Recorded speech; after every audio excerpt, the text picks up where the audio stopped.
High বন্ধুরা, আমি শিফাস থেকে বিথি একটা নতুন নাইটির আপডেট দেওয়ার জন্য এলাম। এটা দেখতেই পাচ্ছ, আনকমন লেমন ইয়েলো কালার। একদম এই চার্টের সবকটা নাইটি খুব সুন্দর আর আনকমন কালার চার্ট এসছে। সাধারণত এই কালার চার্টগুলো দেখাই যায় না। দেখতেই পাচ্ছ গোল গলা এবং বুকে বাটন দেওয়া আছে, 3টে করে বাটন দেওয়া আছে বুকের কাছে। Uncommon colour chart. আসলে এর বাকি কালার চার্টগুলো দেখাই।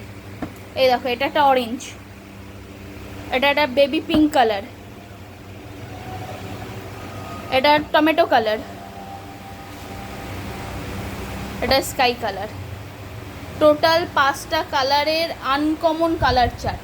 স্কাই কালারটা হয়তো একটু ডিপ মনে হচ্ছে, কিন্তু এগুলো সবই লাইট কালার চার্টের ওপরে, সব আনকমন এবং লাইট কালার চার্টের। যার যেটা পছন্দ হচ্ছে স্ক্রিনশট নিয়ে বুকিং করো। লিমিটেড স্টক আছে এটারই। সবাই যেন আমার দোকান শিফাস, রাখাল পীরতলা, ঠিক হরিবংশের আগে। যারা দোকানে এসে নেবে তারা দোকানে এসে নিতে পারো। আমার দোকান খোলা থাকে সকাল 11টা থেকে দুপুর 2টো এবং বিকাল 5টা থেকে রাত্রি 10টা অবধি। থ্যাংক ইউ সবাইকে ভিডিওটা দেখার জন্য।